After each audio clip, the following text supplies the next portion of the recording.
Hi, this week's fall comes from the Lightsaber Tarot by author and artist Chris Ann. As in the past, I've chosen a Rider-Waite Smith influenced deck. I've also realised that it's much easier to read my presentation rather than memorising all the points or speaking off the cuff. I know that reading isn't as natural and relaxed as just talking, and hope you'll ignore my eyes looking at the screen above.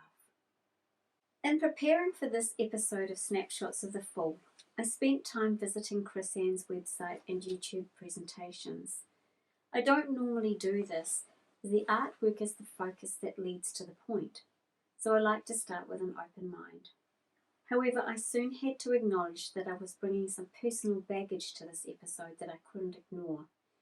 The Lightsaber Tarot was published by Hay House, a huge New Age legacy that has evolved from the Louise Hay spiritual shake-up that people like me emerged from. I drew a card from the Ghost deck, as I always do for these deep dives into the full card, and received the Knight of Pentacles. That should give those of you familiar with Rider-Waite Smith interpretations something to consider. The Knight of Pentacles, spirit of the defender, who ensures nothing of value is lost.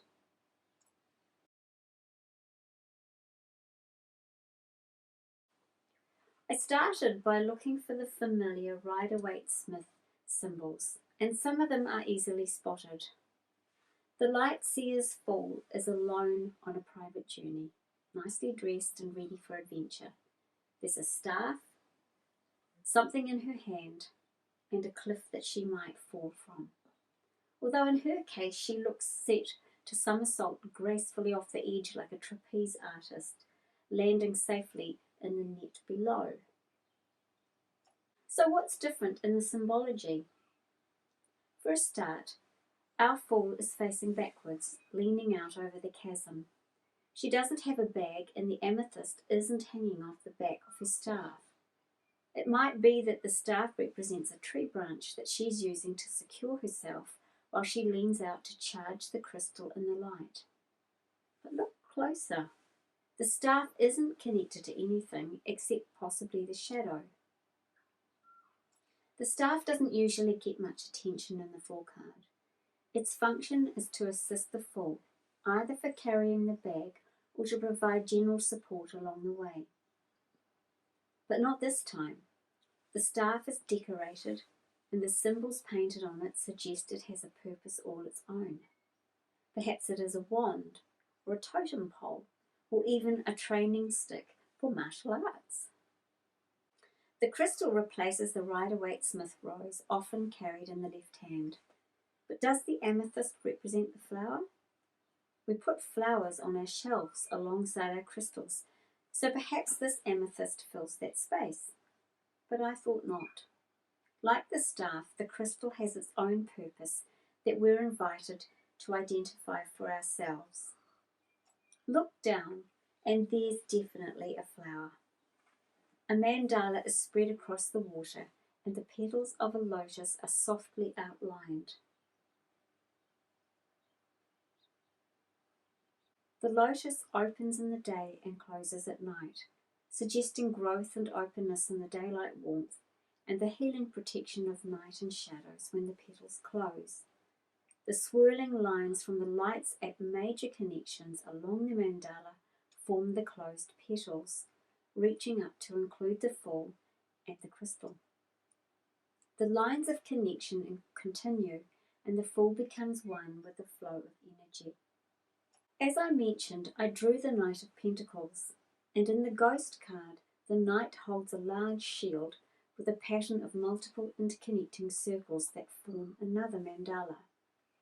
Like the knightly petals of the lotus, the shield protects whatever small creature is behind it, hiding from the light. No, not like Gollum in his underground hole of darkness, confusion, and lonely malice. Not like the portrait of Dorian Gray, hidden away to conceal the ugliness that was growing in a rotten heart. The knight's shield protects the fragile snails that slide upside down just below the water's surface, keeping it fresh and clean. There are always dangers lurking in the water, But if our Fool slips and falls off the edge, the Knight of Pentacles suggested she would be safe. This time we don't see any companions for the Fool, although I did my best to consider each element in the card in case I'd missed something, including the little lights that sparkle independently above the mandala. But I couldn't find a rabbit hole big enough to dive down, so instead I went back to considering the Fool.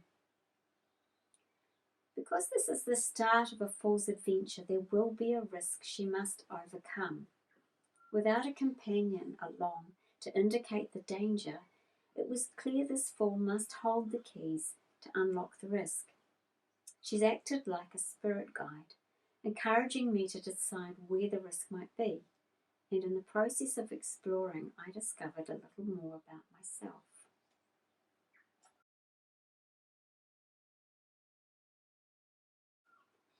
The Lightseer's Fool is dressed in a yellow sunfrock, with brown legs and bare feet that tell us she comes from a sunny place.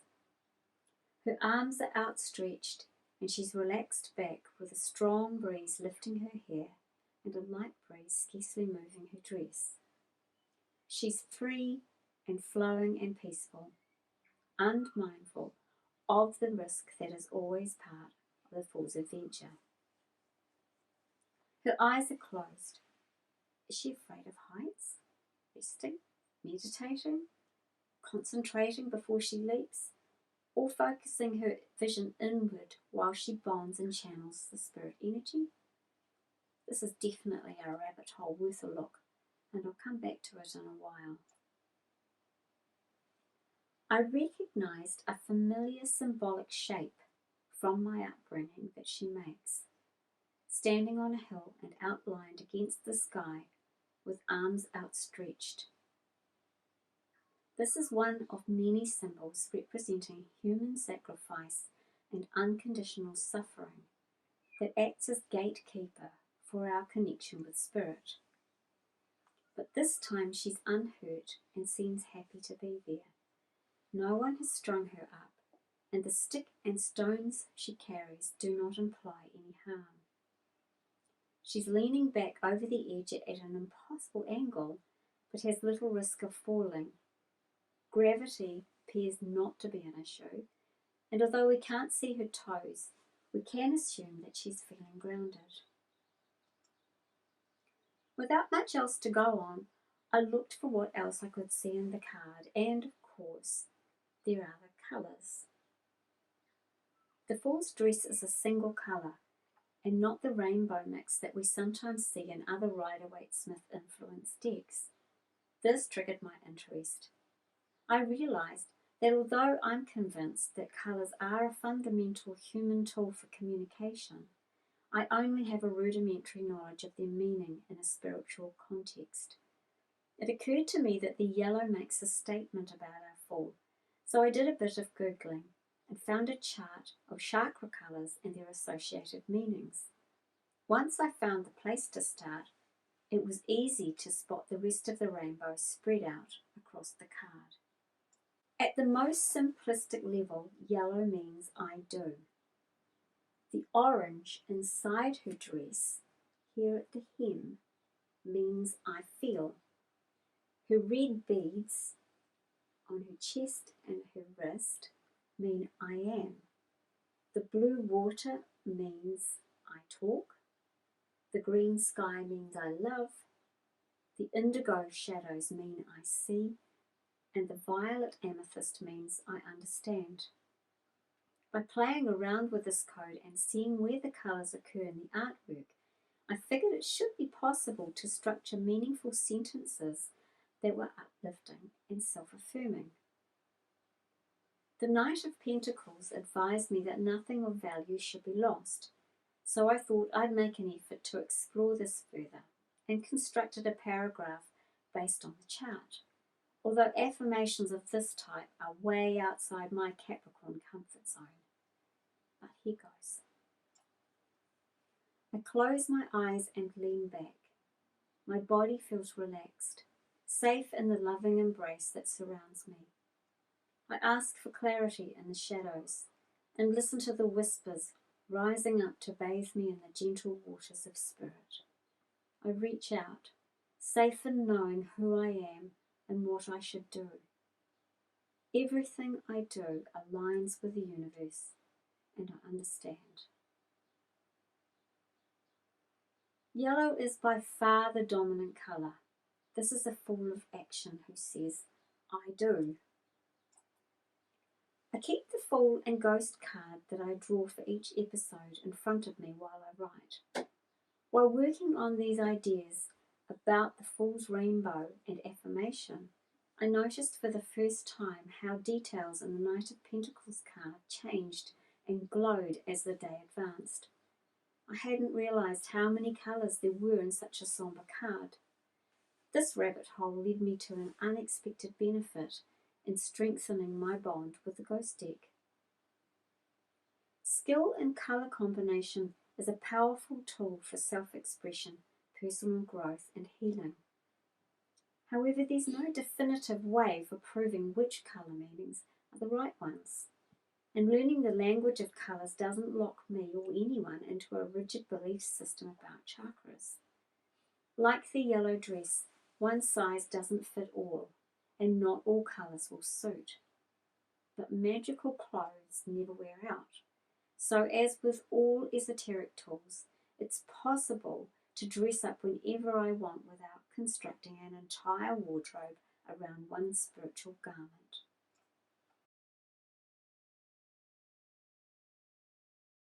The Fool has her eyes closed as she leans back, trusting that she won't fall. And here is the risk.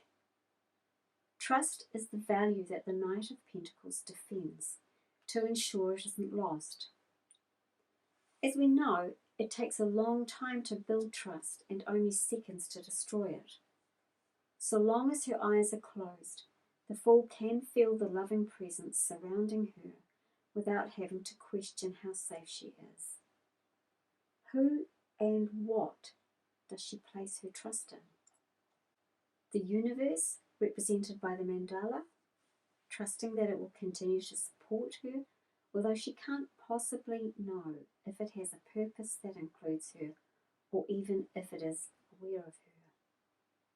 In herself and her trust that the tools she gathers in her journey can really connect her, and that the messages she hears are not simply imagination or wishful thinking, or in the community that's waiting for her when she returns to the ledge, that they will accept or care about the journey that she set out on. As with any bungee jump or roller coaster ride, it takes trust to believe that the steel cables will hold you in place. It's instinctive to close your eyes as you head out into that moment of fear, shielding your doubt until you've landed safely back on Earth. Trust is an essential value, and we cannot fly without it. The risk to trust, in this context, comes from placing your faith in others, whether it is other people, physical objects, or the universe. Once the Fool opens her eyes, she'll see her doubt, and then there's a risk that she might fall. Blind faith won't hold her up forever. Staying suspended with her eyes closed is self-limiting, and not acknowledging the risk is foolhardy. To find her way forward, she needs to acknowledge and accept the risk, and trust that she will learn what she needs to know as her adventure unfolds. To live without trust is to be Gollum, trapped in his hateful cave, alone and paranoid, and yearning for a ring of value that will help him disappear. To misuse trust is to be Dorian Gray, using others to satisfy his endless debauchery without taking responsibility for his actions. That's not worthy of any fool's journey.